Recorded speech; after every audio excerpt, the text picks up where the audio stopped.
Netflix had just purchased Warner Brothers in a bidding war that has been going on for quite some time now. And according to reports and what has been acknowledged publicly, there were other, of course, most major studios, or all of the major studios, were into buying these things, with the exception, I think, of maybe Disney. Paramount, I know, was a big contender here, especially since the head over at Paramount, new head over at Paramount, David Ellison, has rubbed shoulders with the Trump administration, probably in hopes to get this deal. And what had happened eventually is that Netflix managed to outbid Warner Brothers, but I think by $1 per share. I don't think the details of it really matter. I think what really matters is that what this shows and how this fits into a general trend within Hollywood. I want to say basically a general trend within the last 15 years of further corporate expansion and corporate consolidation amongst the biggest studios that eventually, essentially make up this big oligarchical behemoth or monster, or a kind of a leviathan. Now, I want to say it started about like 10-15 years ago, when you saw Disney buy up Lucasfilm, Disney buy up this studio, but Disney buy up 20th Century Fox, buying this, buying that, and expanding not just IP, but corporate power. And then, of course, all of these studios get eaten up by these bigger and bigger conglomerates, multi-billion-dollar, multinational conglomerates within the media, which is owned by a handful of families within America. One being the Ellisons, another example being, and I just forget their name now. One being the Ellisons, and the other one being, for example, the Kushners. I know the Kushner brothers, or at least one of the Kushner brothers, is an investor in a hedge fund that invests in A24.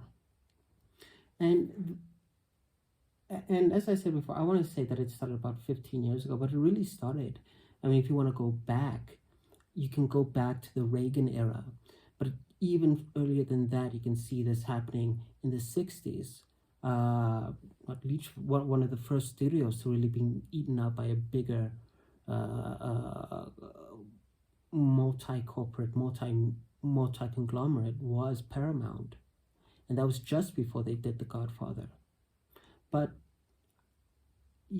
all roads from hell, I think, essentially lead to Ronald Reagan. When we talk about contemporary, I think, American politics, if you look at kind of the neoliberal attitudes that Ronald Reagan had in making it easier for companies and corporations to take out loans from the banks by cutting rates, take out loans from the banks, and essentially just buy up these smaller and smaller companies on a leveraged buyout, therefore increasing that company's debt, which didn't matter because then they would just buy more and more and eat up more and more money, and it becomes, and the environment that Reagan then created, I think, contributed to what we see in the last few decades of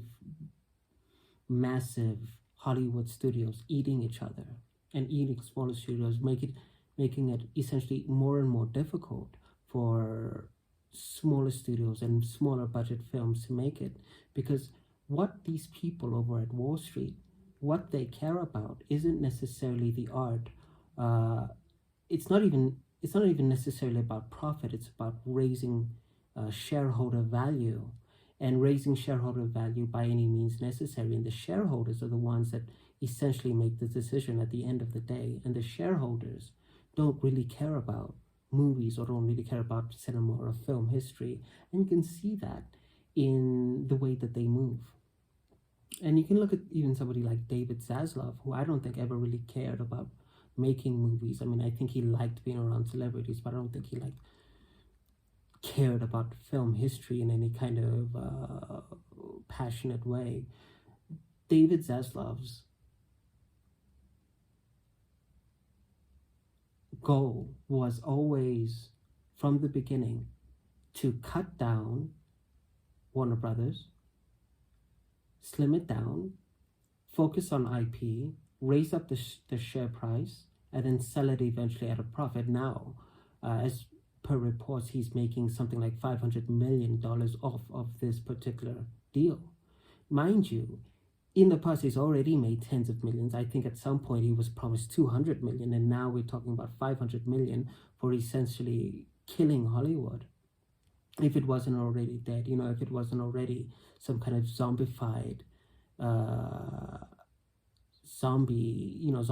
Leviathan. But ultimately, I think this was always the conclusion I've been seeing, that people have been kind of surprised and shocked by this. And I mean, and I understand that it's upsetting news, but ultimately this was always going to be the thing. Hollywood now is not about